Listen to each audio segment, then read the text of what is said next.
Avez-vous déjà rêvé d'être acteur ou actrice, côtoyer les célébrités, être paré des habits de grands couturiers, marcher d'un pas majestueux sur les tapis rouges? Il faut croire que cette carrière guette chacun de nous car nous sommes tous et toutes entourés de scénaristes et de metteurs en scène. Parfois, ces scénaristes sont nos parents, nos professeurs, nos collègues ou bien encore nos amis. Ces personnes, bien que souvent animées d'un désir sincère de nous bonifier, ont toutes un point commun, la recherche d'acteurs pour jouer dans leur film.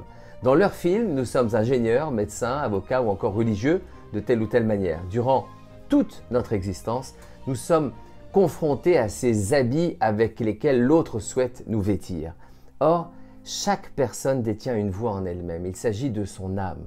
Bien souvent, nous en faisons taire les crépitements les plus intimes, les plus précieux, afin de rejoindre la zone confort de l'acceptation des autres. Certes, la crainte de soi-même, d'être soi-même, avec ses erreurs et ses peurs, revient inévitablement à effectuer le deuil de soi-même. Mieux vaut vivre une vie qui est la sienne, bien que jonchée d'erreurs, plutôt qu'une vie réussie appartenant à un autre.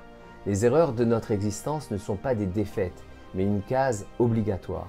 Qui ne se plante pas ne pousse jamais. À la vieillesse, un individu ne regrette pas ses échecs, mais ses projets qui n'ont jamais vu le jour. C'est la raison pour laquelle Rabbi Nachman a insisté sur l'importance de la pratique du dialogue avec Hachem, avec Dieu. C'est au moyen de la hitbodedut, l'isolement avec Hachem, que l'individu donne libre cours à sa voix, à la partie la plus intérieure et profonde de lui-même. Converser avec Hachem, c'est oser affiner ce diamant qui brille en nous.